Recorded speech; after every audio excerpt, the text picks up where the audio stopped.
What's up, everybody? Let's imagine that we have a little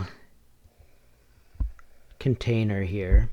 We're going to fill it up with some fluid, and we're going to put like a little piston here. Something where we can say push against it. Okay, so let's go ahead and fill this up with some, water, and let's look at what's going to happen. So if we push against this,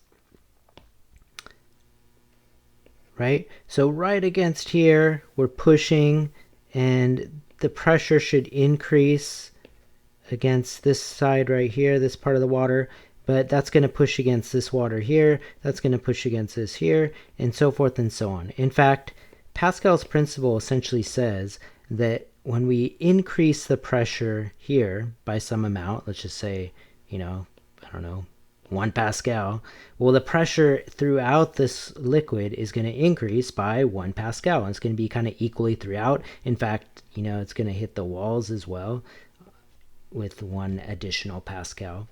So that's essentially Pascal's principle. Let's go ahead and look at a example of this, how this might be useful. So we're going to go ahead and redraw our cylinder here. Let's go draw this, and this time though we're going to expand the area. So imagine our device looks like this. Okay, and on both sides we're going to put a little piston, this side and on the left side. So we're going to press with some force this way. And again, on the inside we're going to have a fluid, we can just say it's water. And we're pushing on one side over here. And we want to see, as we just mentioned, if we push on the left here, throughout the pressure is going to increase, right? So pressure over here is going to go up. Let's just say it goes up by P1. Well, the pressure on this side is also going to up by P2. And hopefully you can see if both of these are movable pistons, if we push on this side with some force F1, then this is going to push on this side with, say, some force F2. So let's compare those forces.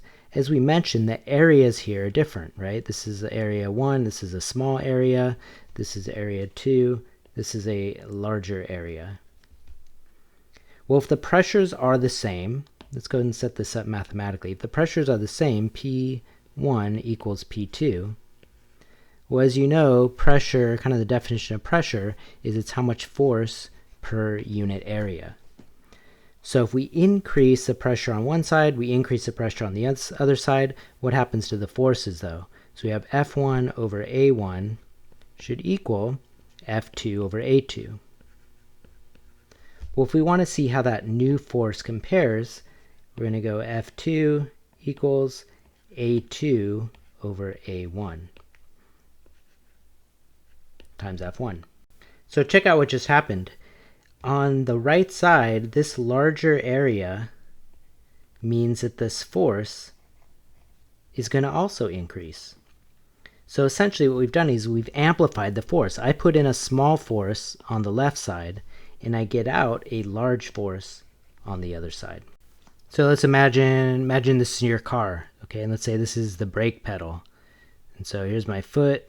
I'm going to push my foot. That looks like a foot, sure. We're going to push our foot against the brake pedal over here, and then on this side, this is our wheel and our brake pad, and we're able to stop a car going 60 miles an hour with our foot. Okay, so we're going to amplify the force of our foot to the brake pad over here.